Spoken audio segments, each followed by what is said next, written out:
Hi guys, it's Donna from Old Ways, and today we're making chili. I have 10 pounds, approximately 10 pounds of ground beef that I'm browning up here, and it's done being brown now, and I've removed all the fat and liquid, and I'm making, adding 4 cups of chopped onions.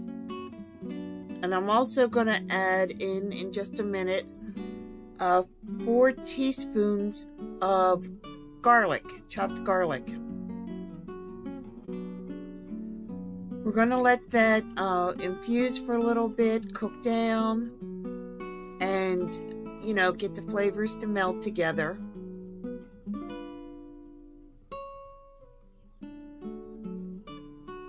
We're going to need to mix this and get it going until it's like translucent, the onions. The jars I'm just now putting in, and I put about a 1/4 cup of vinegar in there because I have very hard water.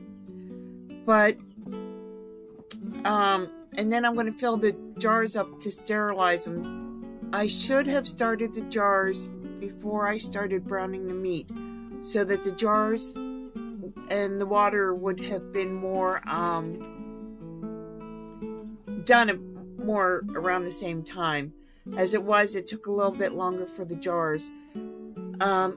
Add the water, add the vinegar, especially if you have hard water. Fill your jars. I'm old school. I boil my jars for 10 minutes before I use them. I know some think that using the dishwasher is fine for sterilizing them. I just prefer to go old school and boil my jars for 10 minutes. So I'm just adding water to get them started. My ground beef, like I said, about 10 pounds of it, 4 cups of onions, 4 teaspoons of garlic, chopped garlic, letting that melt together. Now, it's not quite translucent here, the onions, but I'm getting there. And you all know me, I'm impatient. So, there you go. I'm going to start adding the spices in here very soon. Just giving everything a good stir before we get started.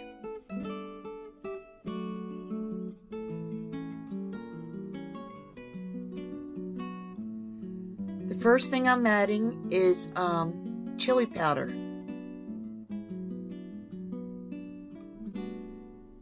And I will try and write the recipe down because I forget how much of everything I added. There is sea salt. I believe that's 2 teaspoons. The chili powder was 2/3 of a cup. That's what it was. There's cumin, 2 teaspoons. 2 teaspoons of oregano.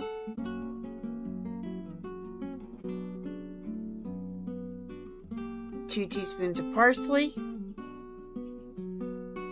And 2 teaspoons of crushed red pepper. And then fresh cracked pepper. It says 2 teaspoons. You can see I'm putting in what I think is good. It worked for us.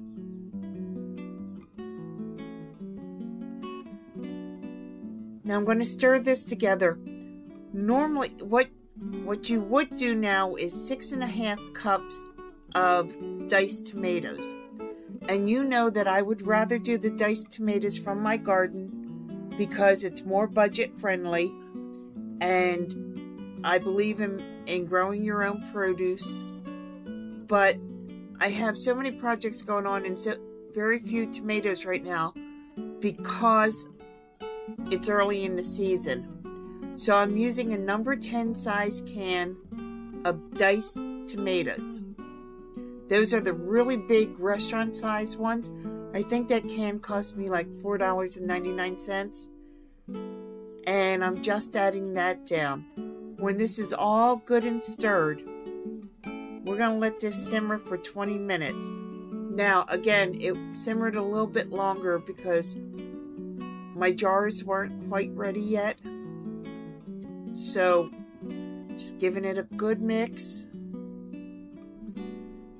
Jars are done now, and I am about ready to can. You can see there's the chili came up really nice.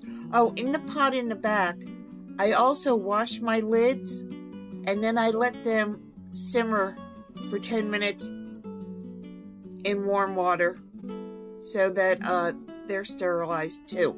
I don't bring those to a boil at all, just to simmer. Now I'm putting my funnel in the jar, and well, it got a little messy, but you'll see I'm going to fill the jars here. And when you fill the jars, you have to leave a 1-inch headspace. That's to give room inside the jar when it's in the pressure canner.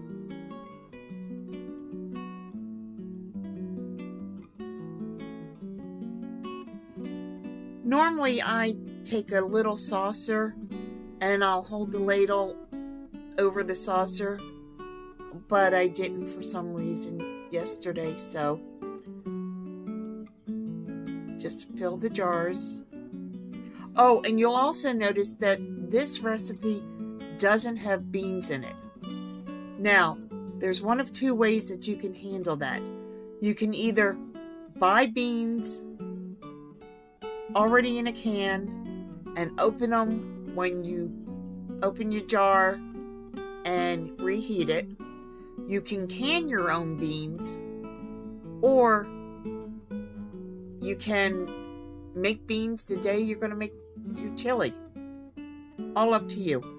What I'm doing here is I'm debubbling, and what we're making sure is that there are no air pockets anywhere inside the jar, and that's so there's less chance of a bacteria growing.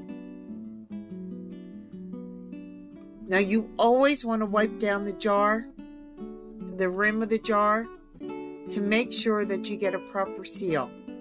You can wipe it down with the wet cloth and water. You can wipe it down with a half and half mixture of vinegar and water, or I even know some people who just use straight vinegar. Once the lid's on, you're going to put the ring on finger tight and then place it back in the canner. Taking out another jar, emptying the water out of there. All of this is extremely hot, so be very careful. Now there's a max and a minimum line on the pressure canners, so you're going to have more water in there, and you're going to need to take it out before you can put your lid on. That's what I was doing there. I was removing some excess water. Again, I'm going to fill this jar, leaving a 1-inch headspace. You'll see that I'm going to debubble again and make sure the best chance for success. Do the same process all over. Fill the jar, leave an inch headspace. For this particular recipe, we'll debubble. We'll wipe the rim again. We'll put the ring on finger tight. Return it back to the canner.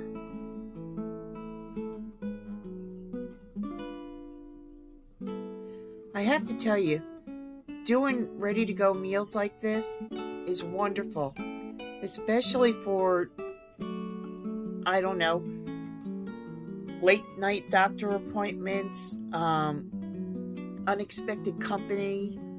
Just crack a jar open, put it in the pan, heat it up, shred some cheese, put a dollop of sour cream, some crackers. You got a meal right there.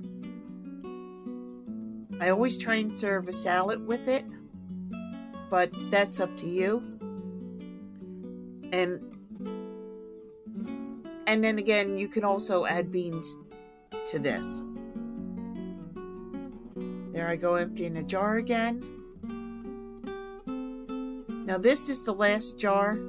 You'll see that when I finish this up, the canner will have been filled, which means that I have 7 quarts in there. And again, I did a double recipe.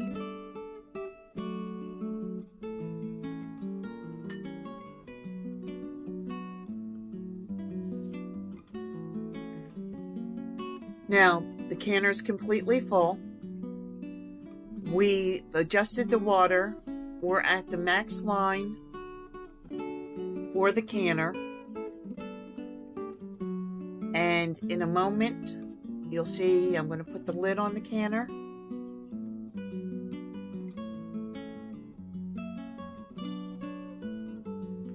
Now there are arrows, so you look to match up the arrows and then tighten the pressure canner.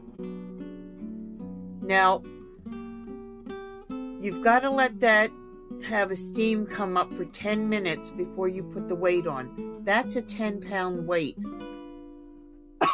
Pardon me. And so we did that. We put the weight on. The weight started to rock, which is necessary. That means the canner is ready and pressurized on the inside. So I'm now setting the timer for 90 minutes because that's what you need to can chili in a quart jar. 90 minutes inside the pressure canner. You see there's a steady rock. If that starts rocking too fast, you're going to have to adjust your heat.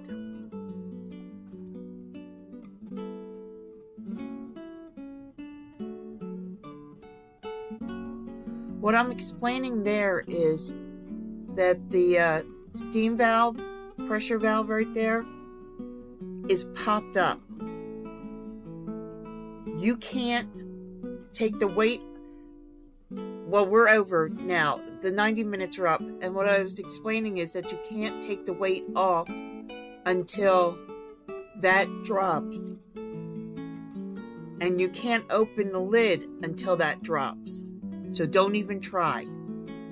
There you saw a picture of everything in there.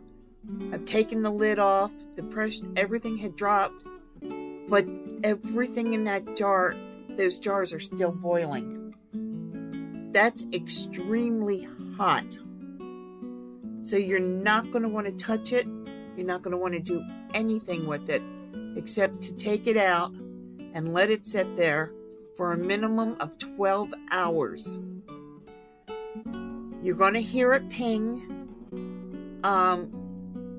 as it vacuums, as it does the vacuum seal on it, but don't touch anything for 12 hours. Don't touch the lids, don't touch the rings, don't take your finger and push down to see if it had dimpled or not. You'll check that in a minimum of 12 hours, 12 to 24. I like to go, when I'm making something with a meat, I like to check it in around the 12-hour mark just to make sure, because excuse me, if it doesn't seal, then it's got to go in the refrigerator and you got to use it in the next day or two. There you see I took the ring off. Pardon me. I checked the lid. It was sealed, and now I'm wiping down the jar. After I wipe down the jar, I'm going to do that to all of them. Let the lid dry off, and pardon me. And then I'm going to mark chili on the top with a Sharpie and the date